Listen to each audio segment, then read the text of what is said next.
তো গাইস আগে ভিডিওগুলো দেখবো, তারপর ভিডিওগুলোর ফানি কমেন্টস পড়বো। So let's go. ওদের কোথায় নিয়ে যাচ্ছ?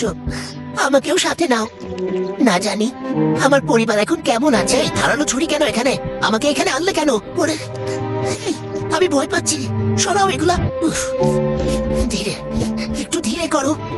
ওখানেই তো আমার ক্ষত। तो चलिए शुरू करते हैं। এমন করলে আমরা খাবো কিভাবে? নিঃসন্দেহে তুই ঠিক কথা বলেছিস। ভোরে আলুর ঝাল ঝাল ভর্তা খাইছি। আচ্ছা,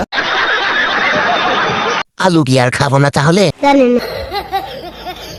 আম্মা আলু কিনতে বলছিল, ভাগ্যিস কিনি নাই। এসব দেখে খাইতে গেলেই মনে পড়ে ভিডিওটা দেখে আমি তো কেন্দ্রে দিয়েছি।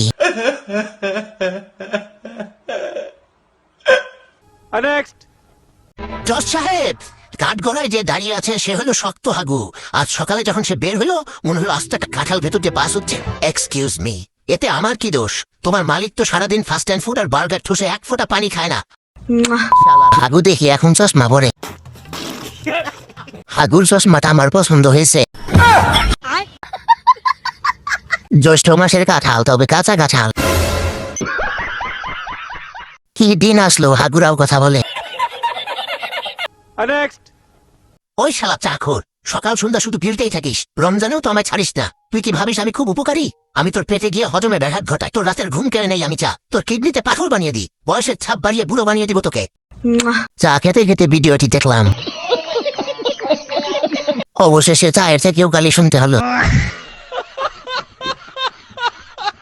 তুই শালারে না খাইলে দিন চলে না। বেটা এমন করে কসকে শান্ত হয়ে কথা বলতে পারিস না?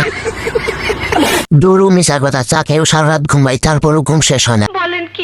তুই যদি বলিস তোকে খেলে মানুষ মরে, আমি তাও তোকে খাবো।